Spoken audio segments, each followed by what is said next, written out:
नमो तस्से भगवतो अरहतो सम्मा संबुद्धस्से। सबसे पहले मैं सम्यक संबुद्ध को कोटि कोटि नमन करता हूँ।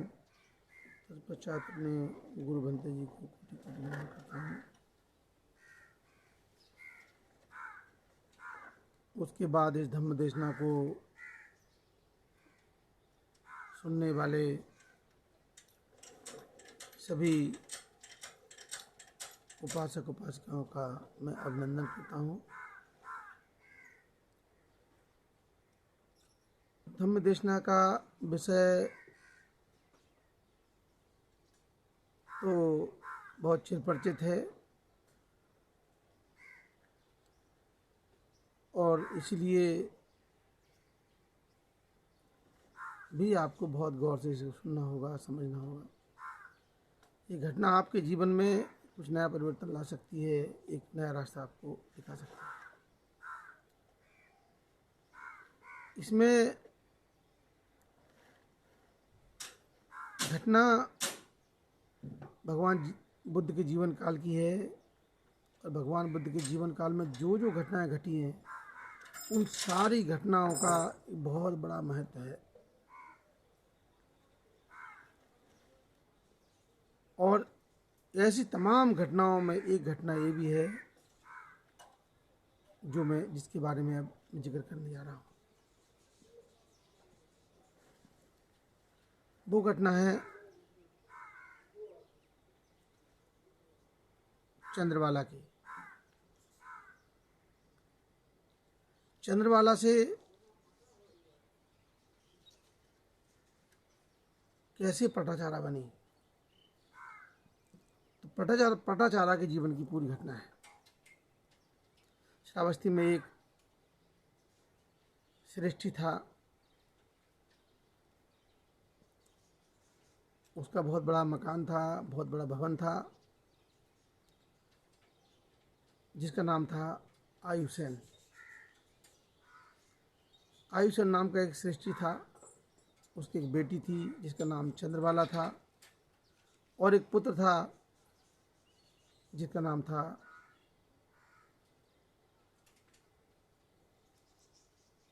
चंद्रदेव। दोनों ही बड़े प्यारे थे, बहुत सुंदर थे। उस महाधनी सृष्टि ने अपने परिवार को सुखी और संपन्न और सभी सुविधाओं से युक्त व्यवस्थाएं बना के रखी थी। और उसकी बेटी जो चंद्रवाला थी वो ज्यों ज्यों बड़ी हुई और सयानी होने लगी तो सोचा उसकी सेवा में किसी न किसी को रखा जाए। तो एक नौजवान लड़के के लिए, एक हम उम्र के लिए, लगभग 2-3 साल बड़ा था, उसको वहाँ पर उसकी सेवा में लगाया गया। वही उसके लिए जो है उसकी परछाई की तरह रहता था, हर तरह की आवश्यकता की पूर्ति करता था। और आप जानते हैं कि जब दोनों हम उम्र थे, एक साथ में कहीं पर भी कोई चीज़ लेना है, देना है, लेन देन का सिस्टम भी वो करने लगा। और जो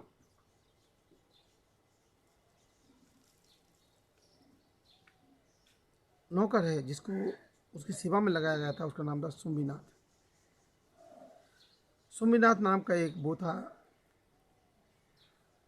नौकर था, वही उसकी सेवा में लगा हुआ था। बड़े हुए, नौजवान हुए, युवा होने के बाद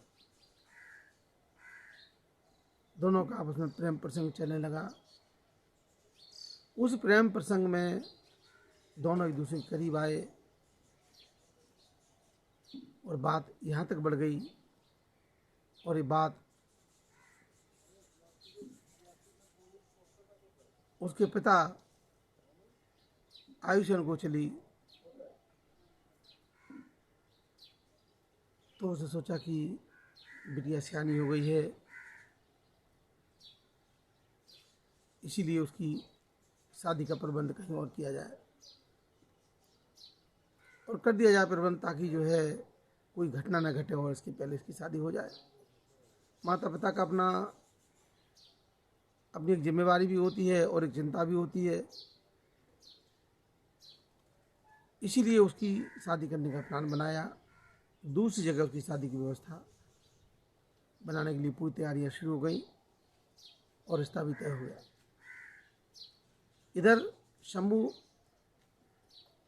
जो सुब्बीनाथ था, उस सुब्बीनाथ को उसकी सेवा से हटा दिया गया और दूसरी जगह लगा दिया और दूसरे काम में लगा दिया ताकि ये लोग मिल न सके। परंतु प्रेम तो अंधा होता है। उस अंधे प्रेम ने इस यात्रा को रुकने नहीं दिया और यात्रा आगे बढ़ती रही। और एक दिन हुआ कि पटाचारा ने उस लड़के को बुला करके और घर से भाग जाने का प्रस्ताव रखा उसके सामने। उसने लाख मना किया, लेकिन फिर भी वो लड़की मानने को तैयार नहीं थी। चंद्रबाला मानने को तैयार नहीं थी। नहीं, कल तो यहाँ से चलना ही है। और रात में जो जो सामान था वो सामान उन्होंने इकट्ठा करके वो भाग गए और भाग के किसी पास में ही किसी गांव में जाके बस गए। पास में नदी पड़ती थी, अचरावती नदी पड़ती थी।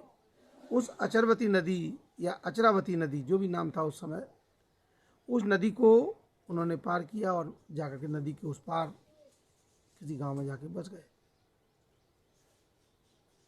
खैर, ये तो कहानी वो हुई जब पटाचारा और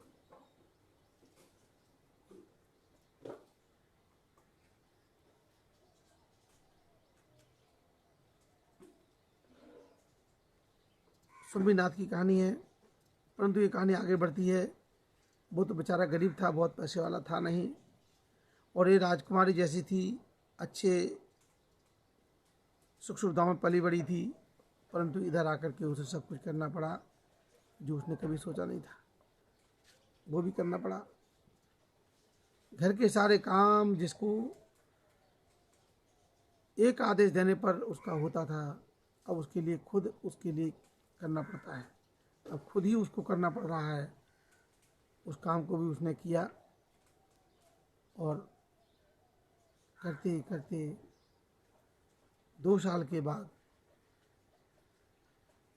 उसके घर में बच्चा आया और वो बच्चा पैदा हुआ 9 महीने के बाद। तो उसका नाम रखा गया अमृत रत्न। अमृत रत्न नाम रखा गया। उस अमृत रत्न नाम के बच्चे को पूरा मोहल्ला, पूरे गांव वाले बड़े प्रसन्नता के साथ में बड़ा प्यार करते थे। धीरे धीरे बच्चा बड़ा हुआ, खेलने लगा।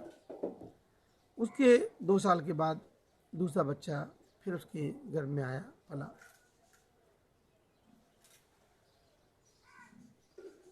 तो सोचा कि अब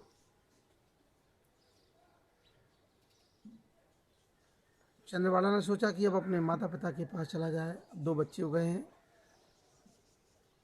अब शायद हो सकता हमारे माता पिता हमारी बात को समझ जाएं, हमारी हकीकत को समझ जाएं और हमें उनसे मदद सहारा मिले। और 2 दिन की घनघोर बारिश के बाद जब दोनों वहाँ से जाने गए तो रास्ते में वही अचरवती नदी पड़ती थी, जिसे अचरावती बोलते हैं। वही नदी पड़ती थी। नदी में बहुत ज़बरदस्त पानी आया था, निकलना बहुत मुश्किल था। तो दूसरा बच्चा जो आया पेट में, तभी तो पेट में ही था वो बच्चा। इसका प्रसव माता पिता के यहाँ हो तो अच्छा है। पहला प्रसव तो माता पिता के यहाँ हो नहीं पाया, कम से कम दूसरा ही प्रसव हो जाए, ये सोच करके वो निकल पड़े दोनों। नदी के पास पहुँचे तो उसके पेट में पीड़ा हुई, तो सब पीड़ा होने लगी। तो सोचा कि क्यों ना मैं पटाचारा के लिए जो है, जिसको बाद में पटाचारा कहा गया है, अभी तो चंद्रवाला ही है, क्यों ना चंद्रवाला के लिए मैं एक झाड़ी में से कुछ पत्ते तोड़ करके लाता हूँ, उस पर बिछा करके धरती पर उसको प्रसव पीड़ा प्रसव किया जाए। ऐसा करने वो गया तो झाड़ी में एक सांप ने उसे डस लिया और वो वहीं पर खत्म हो गया। पति को सांप ने डस लिया, वो खत्म हो गया। उधर प्रसव पीड़ा को भोगने के बाद उसका प्रसव हो गया। उस नवजात शिशु को लेकर के अपने पति को खोजने निकल पड़ी चंद्रवाला। जब जाती है तो झाड़ी में जाकर के देखती है कि झाड़ी में उसका पति मृत अवस्था में पड़ा हुआ है और उसके मुंह से झाग निकल रहा है। सांप ने उसको डस दिया था, खत्म हो गया। जीवन का बहुत महत्वपूर्ण हिस्सा खत्म हो गया और वो अपने आप को अकेला महसूस करने लगी। बहुत दुख हुआ उसे, बहुत दुख, भारी दुख का सामना करना पड़ा, लेकिन हिम्मत नहीं हारी। उसने सोचा कोई बात नहीं है, ये हो गया, अब इसके लिए क्या कर सकते, होने को कौन टाल सकता है। वो पटाचारा अपने छोटे बच्चे को गोद में लेकर के नदी को पार करने के लिए गई। नदी के उस पार एक झाड़ी में, एक कपड़े में ऐसे लपेट करके एक झाड़ी में उस बच्चे को छुपा के आई। सोचा कि अब मैं बड़े वाले बच्चे को, अमृत रत्न को लेकर के आती हूँ। ऐसा सोच करके वो आई नदी में। फिर से आई तो बीच नदी में आने के बाद देखा पीछे सब ठीक है, लेकिन बीच नदी में आकर के देखा कि जो चील थे वो जो है उसके बच्चे को कपड़े से उठा के ले जा रहे थे। और ऐसा देख करके वो चिल्लाने लगी कि शायद छोड़ दे उसको, लेकिन वो छोड़ने वाले नहीं थे।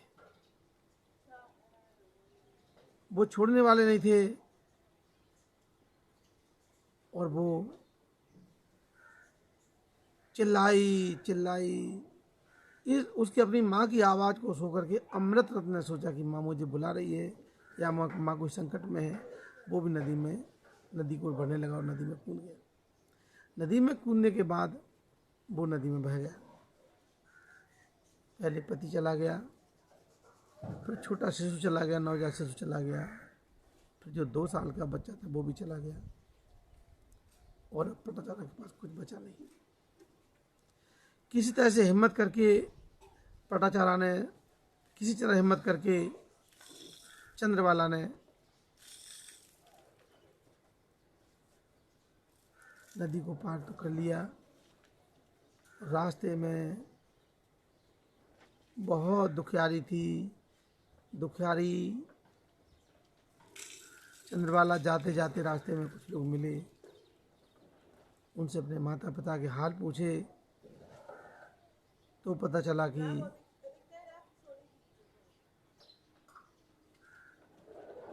राहगीरों ने बताया कि देखो वो चिता जो जल रही है, कल आंधी और तूफान आया था, भारी बारिश हुई थी 2 दिन से। उसी आंधी तूफान में तुम्हारे पिता का मकान गिर गया और उस मकान में वो दोनों दब के खत्म हो गए, उनकी चिता बुझ रही है। इस घटना को देख करके उसके मन को और भी बड़ा दुख हुआ और वो अपना होश गंवा बैठी। और जैसे ही वो रास्ते से गुजरी तो रास्ते में जैत वन में भगवान बुद्ध का प्रवचन चल रहा था। धम्म देशना चल रही थी। उस देशना को सुन करके वो उधर मुड़ गई, जाने लगी। लोगों ने रोका, लेकिन वो मानने वाली नहीं थी। वो चली गई, और जब गई वहां जाकर के बैठ गई तो उसके शरीर पर कोई कपड़ा नहीं था। तो वहाँ के जो श्रद्धावान उपासक जो भगवान बुद्ध को के दर्शन करने के लिए, भगवान बुद्ध को सुनने के लिए हमेशा आते थे, हमेशा दर्शन लाभ लेते थे, हमेशा देशना का लाभ लेते थे, ऐसे श्रद्धावान उपासकों ने चंद्रबाला के नग्न शरीर पर कपड़े डाले, श्वेत वस्त्र डाले।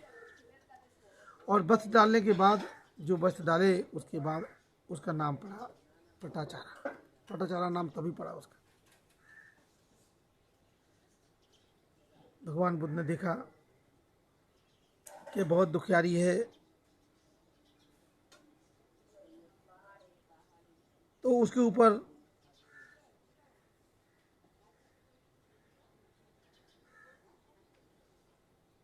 कपड़े डाले गए। जैसे कपड़े डाले तो उसको होश आया, रे मैं तो नग्न अवस्था में हूँ। तो थोड़ा शर्मा गई, शर्मा करके लज्जा के मारे सिकुड़ के बैठ गई और भगवान बुद्ध से प्रार्थना करने लगी, हे भगवान, मैं बहुत दुखियारी हूँ, मुझे शरण दीजिए। भगवान ने आश्वासन दिया और कहा, बेटी होश में आ जा, होश में आ, धर्म धारण कर, धर्म तुझे सही शरण देगा। और भगवान की वाणी की जो अमृत धारा थी वो बही, और वो जाकर के अमृत वर्षा के नीचे आने के बाद सुनते सुनते चित्त उसका एकाग्र हो गया। और चित्त एकाग्र होते ही वो जाकर के उसके अंदर भी भीतर ही भीतर प्रश्न चल पड़ी। चित्त एकाग्र हुआ, समाधि में स्थापित हुई और प्रज्ञा में चली गई। और प्रज्ञा में जाने के बाद धीरे धीरे विपश्यना उसके भीतर चलने लगी। अब विपश्यना चलते चलते चलते चलते, चूँकि बहुत अच्छी पारमिताओं से भरी हुई थी, पुराने जन्मों का फल था वो उसको भोगना था, सो भोगा उसने।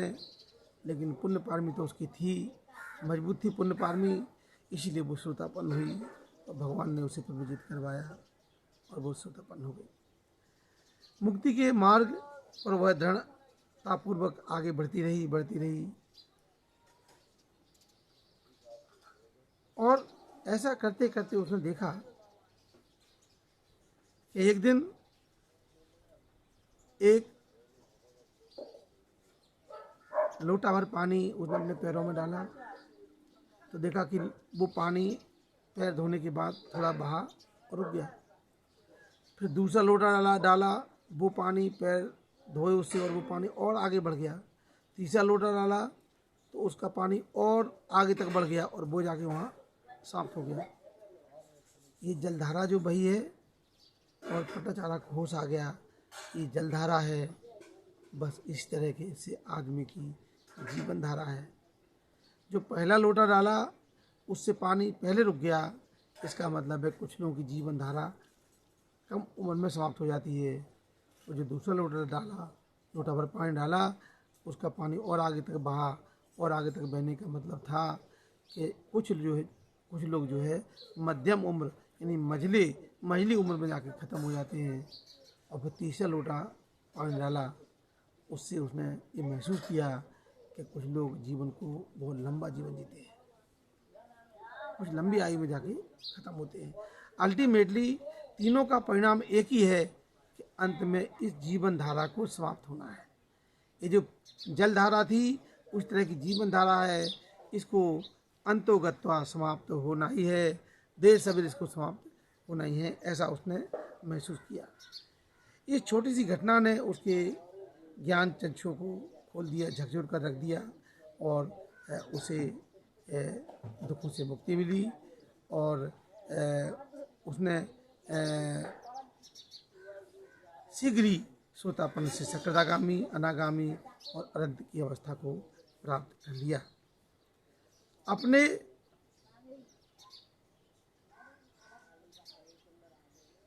जीवन में दुखों को भोगने वाली इस दुखियारी नारियों को धर्म के मार्ग पर, ये दुखियारी नारी धर्म के मार्ग पर चल करके दुखों से मुक्त हो गई और न जाने कितनी नारियों को दुख से मुक्ति का रास्ता पटाचारा ने दिखाया और पटाचारा को भगवान बुद्ध ने विनयधारियों में अग्र की उपाधि से विभूषित किया। ये पटाचारा जो एक धन्ना सेठ की लड़की थी और कहीं और जगह ब्याह जाती तो हो सकता है कि धर्म न मिल पाता। उसके जीवन में जो दुख था, जो पूर्व जन्मों की जो संस्कार पड़े हुए थे, तो उसको अपने इस जीवन में इतना तो भोगना ही था। इसके बाद उसका रास्ता खुलता तो पटाचारा का रास्ता खुला और पटाचारा दुखों से मुक्त हुई। और ऐसी घटना ने हमको सबक सिखाया कि सच में हर व्यक्ति अपने अपने कर्मों को ही भोगता है। हर आदमी अपने अपने कर्मों से ही वही जीता है। अपने कर्मों को ही, उसके कर्म के फल को ही उसे भोगना पड़ता है। अच्छा किया है तो अच्छा, बुरा किया है तो बुरा। ये कर्म फल से बच नहीं सकता है। कुदरत के इतने बड़े कानून से कोई व्यक्ति बच नहीं सकता। चाहे लाख कोशिश कर ले, वो लाख कोशिश करने के बाद भी बच नहीं सकता। धन हुई पटाचारा, धन हुई दुनिया की तमाम महिलाएं, तमाम वो महिलाएं जो भिक्षुणी बनी और भिक्षुणी बन करके अपने जीवन को सफल किया। भगवान बुद्ध के समय न जाने कितनी भिक्षुणियों ने इसका लाभ लिया है और दुख से मुक्त हुए हैं। और आप भी अपने दुखों से मुक्त हो सकते हैं। आपका रास्ता भी खुल सकता है। वो रास्ता तो वही है, रास्ता पुराना नहीं है। बस रास्ते पर चलना है, मंजिल तो मिल ही जाएगी। मंजिल को तो मिलना ही होता है। इसी के साथ ये देशना मैं आगे नहीं बढ़ाऊँगा। आप लोगों ने इसको बड़ी ध्यान से सुना, बड़े धैर्य से सुना। मैं सबकी मंगल की कामना करता हूँ। सभी का मंगल हो, सभी का कल्याण हो, सभी की दीर्घायु हो, सभी की स्वस्थ मुक्ति हो। साधु साधु साधु।